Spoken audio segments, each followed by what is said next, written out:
The argument happened on a Saturday morning in June of 1980. Michael Barrett was loading boxes into the back of his Datsun 280Z. 23 years old, fresh business degree from the University of Nebraska, job offer from a marketing firm in Denver, salary $32,000 a year, more money than anyone in his family had ever made. His father, Thomas Barrett, stood in the driveway watching, 56 years old. He'd been farming the same 480 acres in central Nebraska since 1952, running the same equipment for most of that time. A 1958 International Harvester 560 diesel, a 1965 Farmall 806, both tractors older than Michael's college education. Both tractors Thomas had bought used and maintained himself for decades. "You sure about this?" Thomas asked. Michael slammed the trunk closed. "Dad, I've been sure about this since I was 16. I'm not spending my life on this farm driving junk that's older than I am. That junk, as you call it, put you through college. And I'm grateful for that, but I'm done with it. I'm moving to Denver. I'm going to work in an air-conditioned office. I'm going to make real money. I'm going to live in a city where things actually happen." Thomas's jaw tightened. "There's nothing wrong with farming." "I didn't say there was. But it's not for me. Dad, you're farming with equipment from the 50s and 60s. You could be making twice as much if you upgraded, if you modernized, but you won't. You just keep fixing the same old tractors and wondering why you're not getting ahead. I'm not in debt. That's why I'm not getting ahead faster, because I'm not sending thousands of dollars a month to the bank." Michael shook his head. "That's exactly the mentality I'm leaving behind. You're so afraid of debt that you won't invest in your own operation. You'd rather farm like it's 1960 than take a risk and grow. And you'd rather abandon farming altogether than do the work." The words hung in the air between them. Michael's mother, Eleanor, came out of the house. "Michael, your father didn't mean—" "Yes, he did." Michael got into his car. "I'll call you when I get settled." He started the engine. The sports car roared to life. Michael rolled down the window.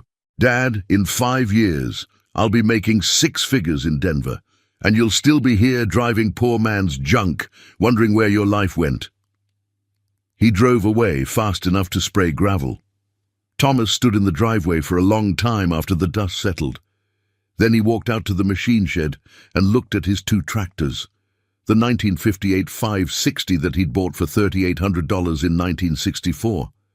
The 1965 806 that he'd purchased used in 1971 for $4,200. Poor man's junk. Maybe Michael was right. Maybe these tractors were outdated. Maybe Thomas was too stubborn to change. Maybe he was holding himself back by refusing to finance new equipment. Or maybe his son didn't understand the difference between being poor and being smart. Thomas climbed onto the 560, started the engine, listened to it run smooth and steady like it had for 22 years. Then he went to work. "Before we go any further, I need you to understand what happened to Michael Barrett between 1980 and 1985, because this isn't a story about a father being right and a son being wrong. It's a story about what happens when you confuse education with wisdom and salary with security. If you want to know what brought Michael back to the farm he'd called poor man's junk, hit that subscribe button right now, because the lesson he learned was expensive, humbling, and permanent. Let me tell you about Michael's first year in Denver. He moved into a nice apartment, nothing extravagant but modern, clean, downtown location, rent $650 a month, more than his father's entire mortgage payment on the farm, but Michael could afford it. He was making $32,000 a year. That was $2,600 a month after taxes. The marketing firm was everything he'd hoped for. Professional office, smart colleagues, client meetings at upscale restaurants. Michael wore a suit every day, felt successful, felt like he'd made the right choice leaving the farm. He bought furniture on credit, a nice sectional couch, a bedroom set, a new TV. Nothing crazy, just the things a professional needed. Monthly payment, $230. He kept the Datsun 280Z. It was a few years old but still looked good. Payment, $320 a month. Insurance, $140. Gas, another $120 with his commute.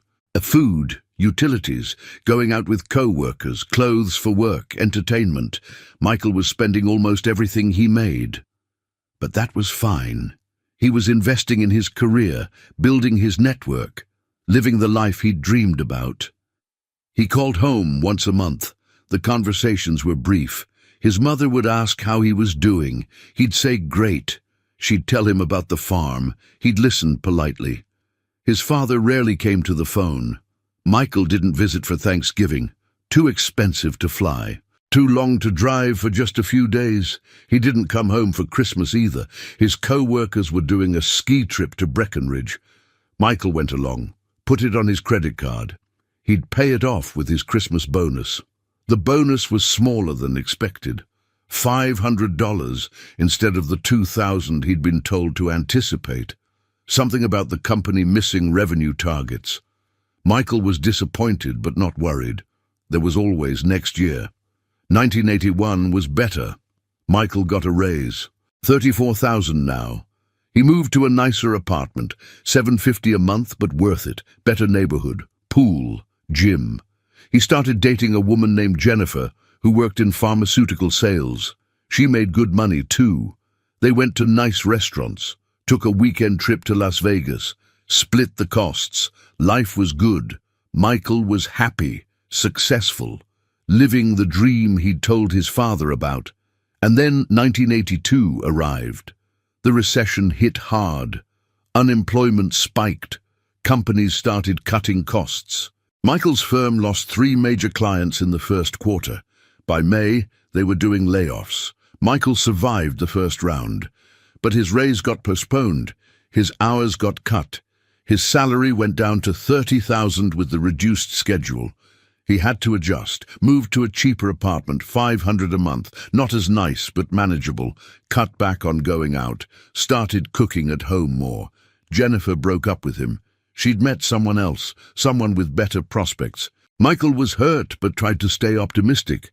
This was just a rough patch. The Datsun needed major repairs. Transmission, $1,700. Michael put it on a credit card. Couldn't afford to be without a car. By the end of 1982, Michael had about $8,000 in credit card debt. Not terrible, but growing. The minimum payments were eating into his budget. He called home for Christmas. His mother sounded happy to hear from him, asked if he was coming home for the holidays. Michael said he couldn't afford it. She said his father would send him money for a plane ticket. Michael said no. Pride. His father got on the phone. They talked for 3 minutes. Thomas asked how work was going. Michael said fine. Thomas said the farm had a decent year despite the recession. Michael said that was good. The conversation ended. Michael hung up feeling worse than before he'd called. 1983 was harder. The marketing firm did another round of layoffs in March. This time, Michael was included. Severance, 2 weeks' pay, $2,300. That was it.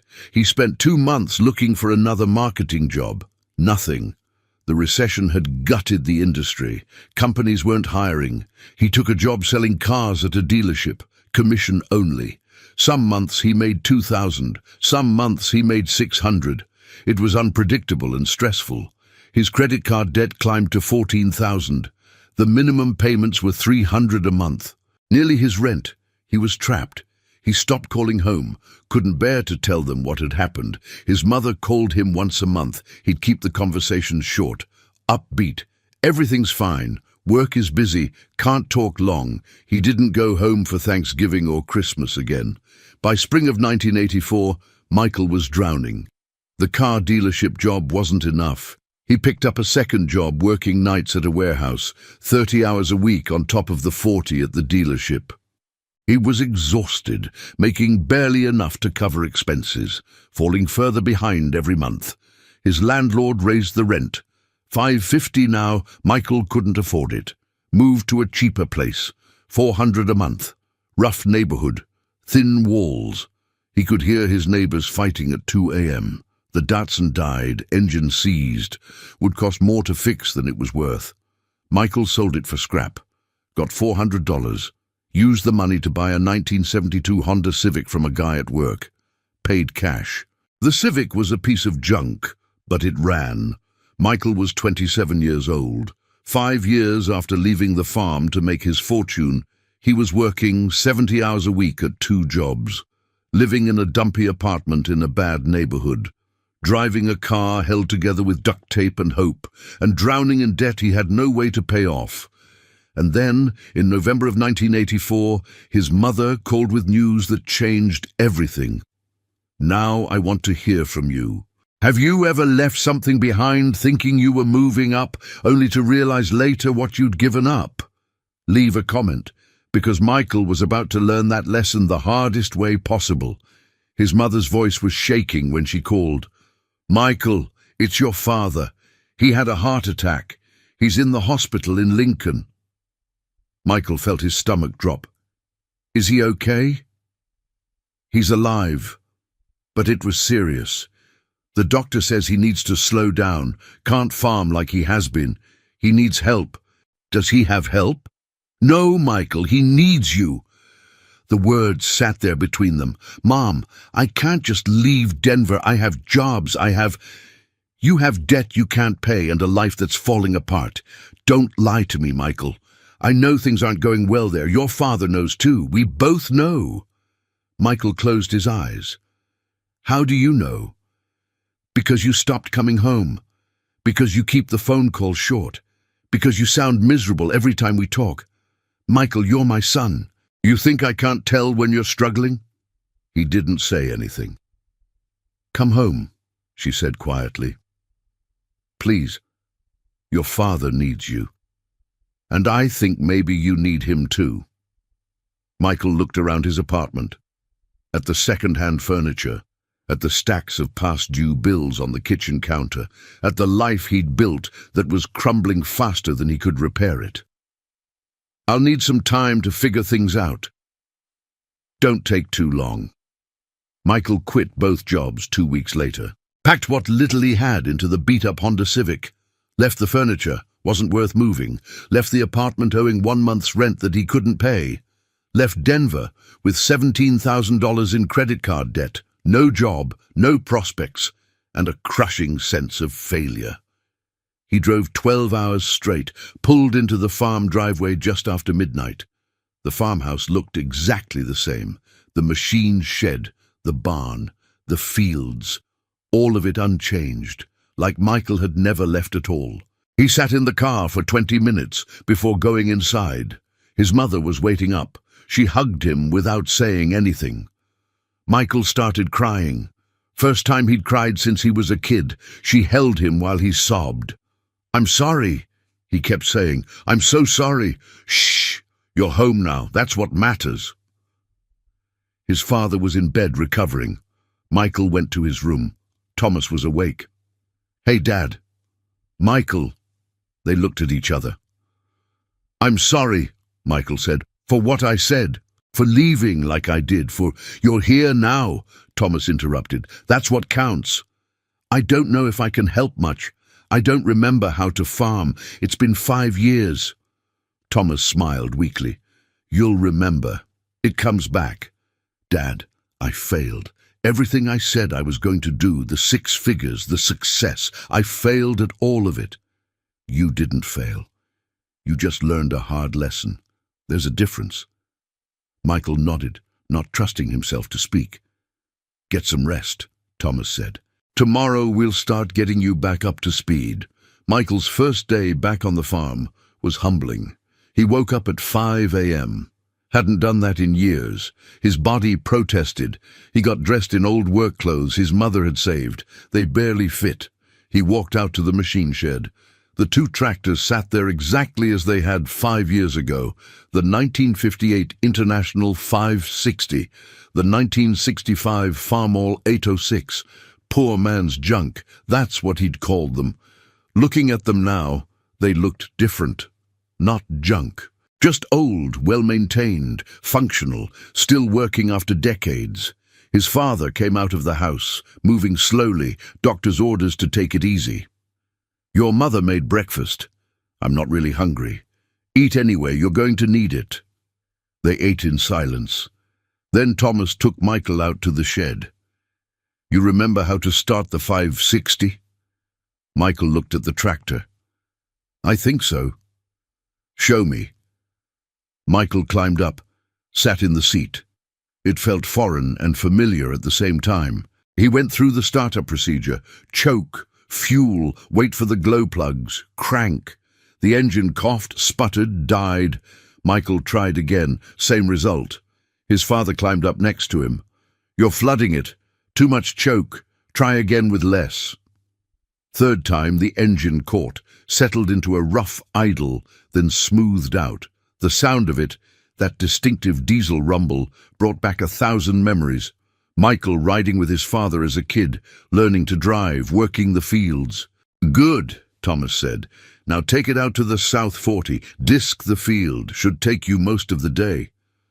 "By myself?" "You've got a college degree. I think you can handle disking a field." Michael pulled the tractor out of the shed, hooked up the disc, drove out to the field. It had been 5 years since he'd operated farm equipment. Everything felt awkward. The clutch, the hydraulics, the turning radius. But slowly, muscle memory kicked in. By the second pass across the field, he was getting the hang of it. By the fourth pass, it felt natural again. He worked all day. The tractor was slow compared to modern equipment. The cab had no air conditioning, just open air and sun and diesel fumes. Michael was sweating through his shirt by noon, but there was something meditative about it. The repetitive passes, the smell of fresh-turned earth, the simplicity of it. He finished the field at 6 p.m. 11 hours on the tractor. He was exhausted, sore, sunburned. His father was waiting when he pulled into the yard. "How'd it go?" "Got it done." Thomas inspected the field. "Good work. Even passes. Nice job." Michael felt an unexpected surge of pride at the praise. "Thanks. Tomorrow you'll take the 806. Got the north field that needs ploughing." "Okay." They walked back to the house together. "You know," Thomas said, "I always figured you'd come back eventually." "Even after what I said?" "Especially after what you said. Because you said it like you were trying to convince yourself, not me. When people are really sure about something, they don't need to announce it that loud." Michael thought about that. His father was right. "How much debt are you in?" Thomas asked. Michael hesitated. 17,000 on credit cards. Thomas whistled. "That's substantial." "I know. I'll figure it out. Get a job in town. Pay it down. Or you work here. I'll pay you a salary.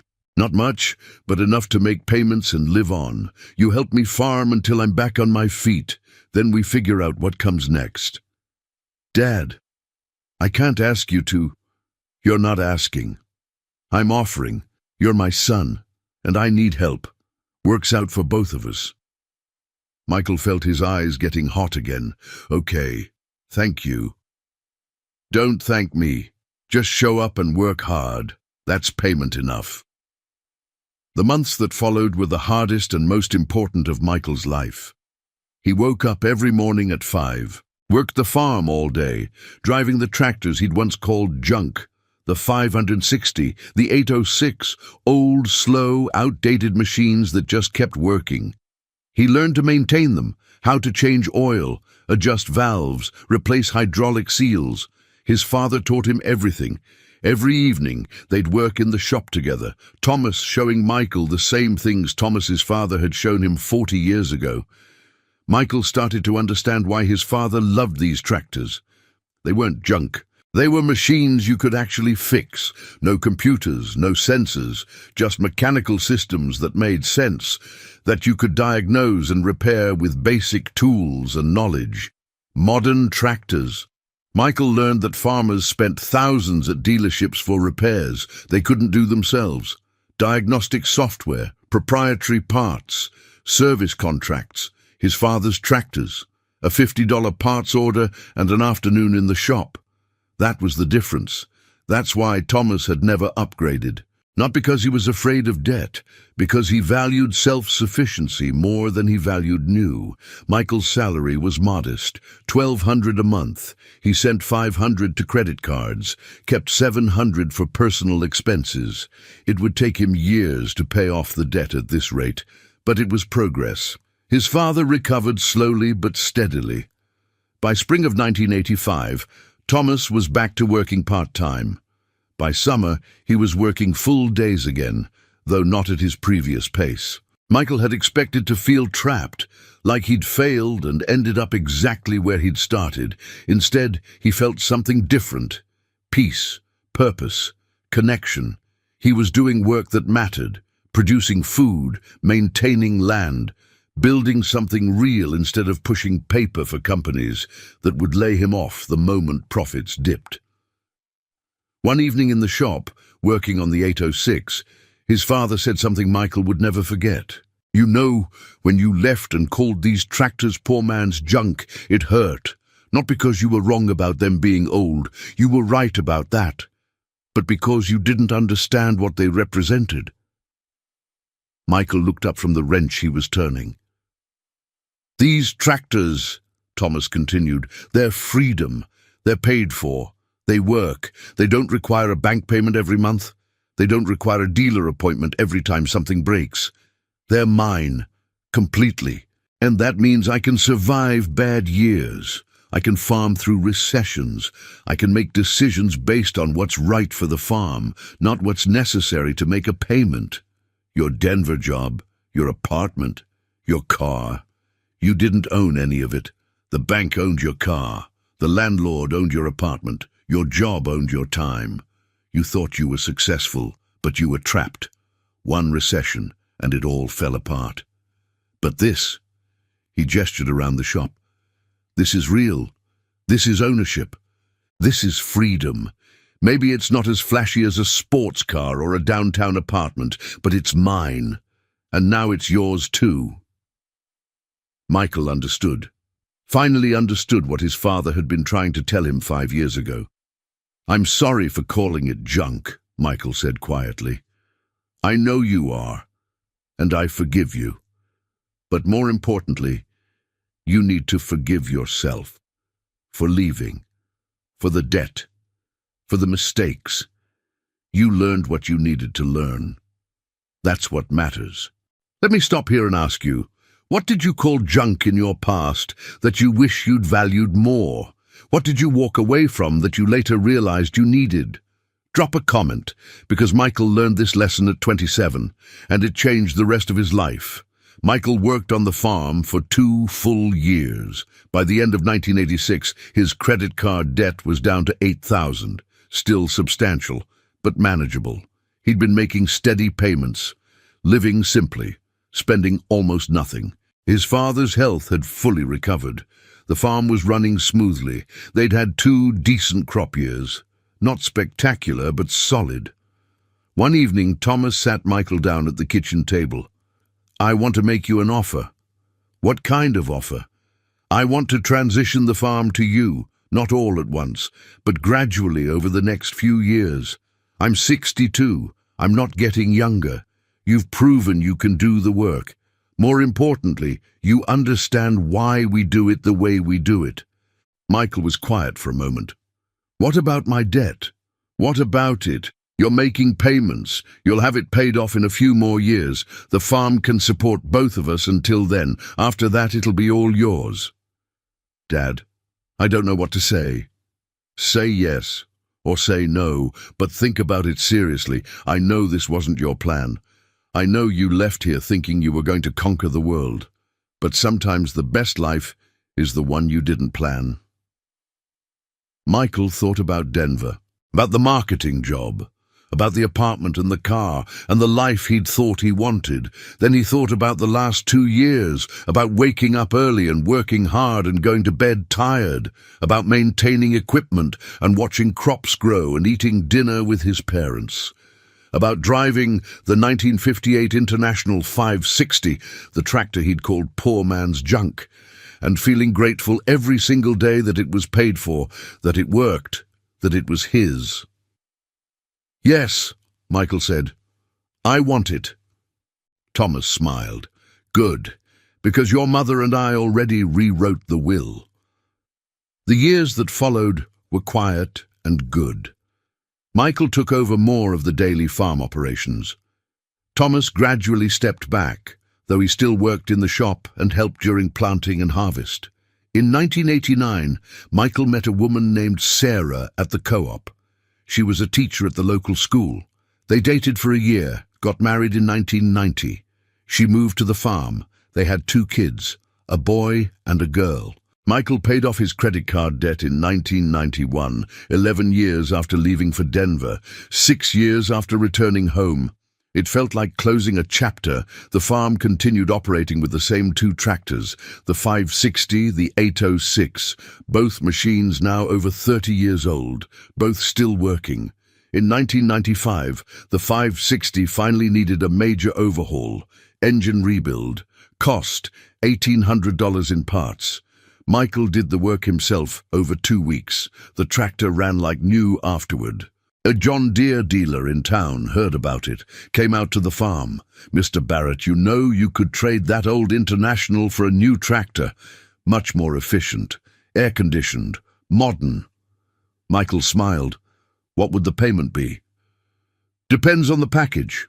Probably around $800 a month for 7 years. And when something breaks? You bring it to us. We have certified technicians. And that costs." "Well, yes. Labor rates are $120 an hour plus parts." "I'll keep what I have," Michael said. "Thanks anyway." The dealer left, shaking his head. Sarah asked Michael later, "Do you ever regret it? Not staying in Denver, not having the corporate career?" Michael thought about it. "Sometimes I wonder what would have happened if I'd stayed, if I'd toughed it out. Maybe I would have recovered. Maybe I'd be successful now. But then I think about what I'd have missed. You, the kids, this farm, the peace of knowing I own what I have. And no, I don't regret it at all." Thomas Barrett died in 2008 at age 84. He'd been farming until the very end, still working in the shop, still checking fields, still teaching his grandchildren the same lessons he'd taught Michael. At the funeral, dozens of people came, farmers Thomas had known for decades, people from town, family from across the state. During the service, Michael gave a eulogy. "My father taught me a lot of things, but the most important lesson took me 5 years of failure to understand. He taught me the difference between owning and owing, between having things and having freedom, between success that's measured in salary and success that's measured in legacy. When I was 23, I left this farm. I called my father's tractors poor man's junk. I said I was going to make 6 figures and live in the city and be successful. I was so sure I was right and he was wrong. 5 years later, I came back broke, defeated and humiliated. I expected judgment. Instead, I got grace and a chance to learn what my father had been trying to tell me all along. Those tractors I called junk, they're still running today, still farming this land, still paid for. They outlasted my sports car. They outlasted my apartment. They outlasted my corporate job. They outlasted everything I thought was important. My father wasn't a poor man farming with junk. He was a wise man farming with freedom, and I'm grateful he gave me the chance to learn that lesson before it was too late." Michael Barrett is 67 years old now. He still farms the same 480 acres his father farmed, still runs the same equipment. The 1958 International 560 is 66 years old. The 1965 Farmall 806 is 59. Both tractors have been rebuilt multiple times. Both still work. His son David farms with him, learning the same lessons, maintaining the same tractors, understanding the same philosophy. Recently, a young farmer came to visit, had heard about Michael's operation, wanted to see the old tractors everyone talked about. "Mr. Barrett, why don't you upgrade? You could farm so much more efficiently with modern equipment." Michael smiled, the same smile his father used to give. "Let me ask you something. How much do you owe on your equipment?" "About 120,000. 2 tractors and a combine." "What are your monthly payments?" "Around 1,800. "What happens if you have a bad year?" The young farmer shifted uncomfortably. "I'd have to borrow against next year's crop." "And if you have 2 bad years in a row?" Silence. "I farm with tractors that are paid for," Michael said. "When I have a bad year, I just have a bad year. I don't lose the farm. I don't go deeper in debt. I just farm again next year. These tractors might be old, they might be slow, but they're mine. Completely, and that's worth more than efficiency." The young farmer left thoughtful, and Michael walked out to the shop where the 560 sat waiting for maintenance. He climbed up on it, ran his hand over the steering wheel his father had gripped for decades. The wheel Michael had gripped as a child, as a young man, as a broken 27-year-old who'd come home defeated. The wheel he'd called poor man's junk. He started the engine, listened to it rumble to life. Steady, reliable, free. And he went to work. So let me leave you with this. Right now, you're looking at something and calling it junk. Something old, something outdated, something that doesn't fit the image of success you have in your mind. But the son, left in 1980, calling his father's tractors poor man's junk. He went to Denver to make his fortune, to prove he was smarter than the old man, to show that modern and new were always better than old and paid for. 5 years later, he came back broke. 17,000 in debt.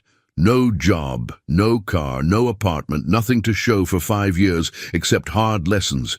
And he had to drive that junk daily, had to maintain it, had to rely on it, had to trust it. And that junk saved his life, gave him work, gave him purpose, gave him a future, taught him the difference between looking successful and being free. Those tractors are still running today, 66 and 59 years old, still working, still paid for. Still teaching lessons to anyone humble enough to learn them.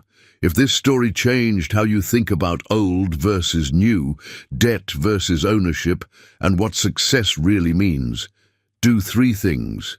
First, subscribe to this channel for more stories about people who learned to value what they once despised. Second, drop a comment.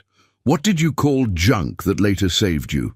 Third, share this with someone who's chasing something new because they think old means failure. The son called it poor man's junk and left to prove he was better than it. He came back broke and had to drive it daily, and it taught him everything his father had tried to tell him 5 years too late.